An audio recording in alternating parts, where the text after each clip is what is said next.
ভাই লাইটটা অফ করেন।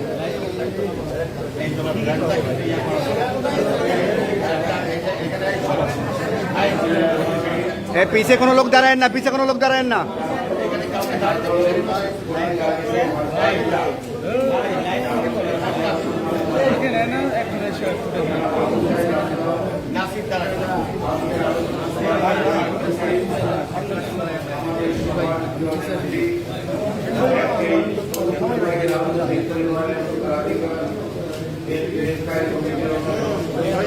যাদের আছে তাদের শিকার না 20,000 টাকা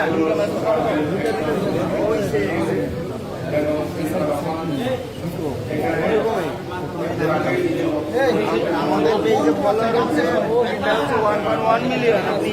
আপনি আমাদের ভাই আপনার মোবাইল করে পিছিয়ে আসেন। নাম বলা শেষ, নাম বলতে হবে।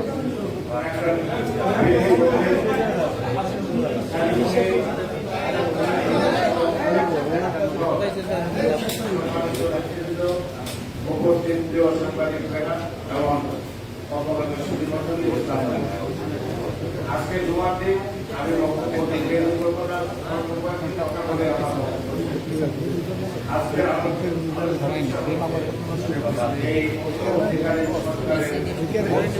আজকে ভাই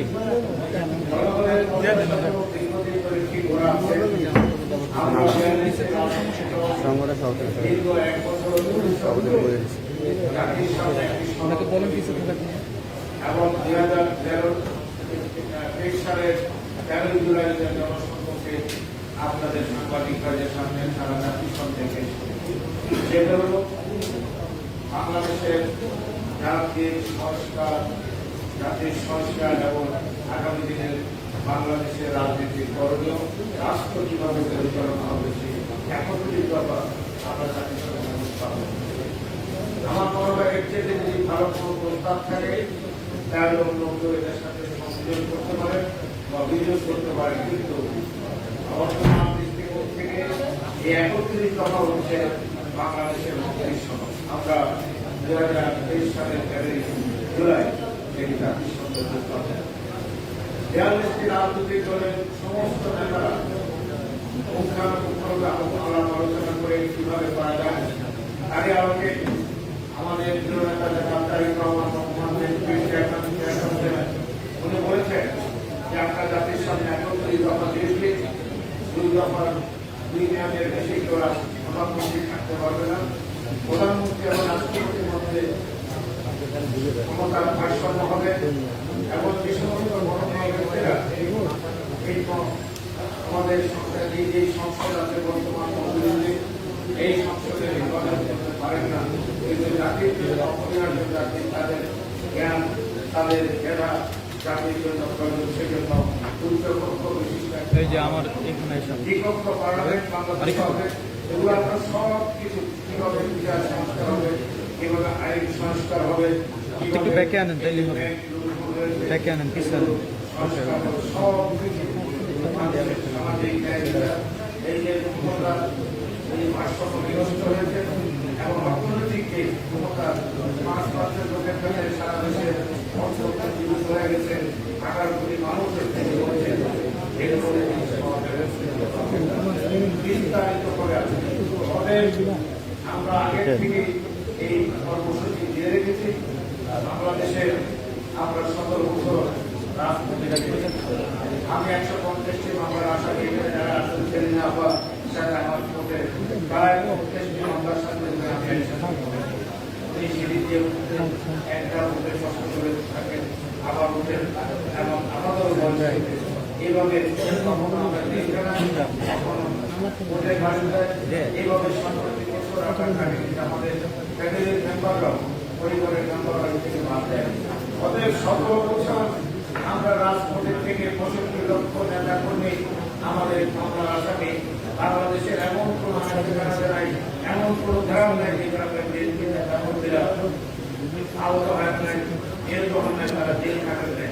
তবে আন্দোলন সংগ্রামের রাস্তা দিয়ে আমরা 17 বছর ধরে এই রাস্তা দিয়ে বিশেষ করে জুলাই এবং আগস্টের যে আন্দোলন, ছাত্র বৈষম্য আন্দোলন, এটি একটি সফলতা দিয়েছে। এখন আমার দৃষ্টিভঙ্গ থেকে বাংলাদেশে প্রথম আমরা মনে করতাম যে বেসরকারি বিশ্ববিদ্যালয়ের ছাত্ররা এই দেশ নিয়ে ভাবে না, এই দেশ নিয়ে তাদের কোনো চিন্তা ভাবনা নেই। কিন্তু 5ই আগস্টের বিপ্লবের অন্যতম কারিগর হচ্ছে দেশের বেসরকারি বিশ্ববিদ্যালয়ের ছাত্ররা, সেটা তারা প্রমাণ করে দিচ্ছে।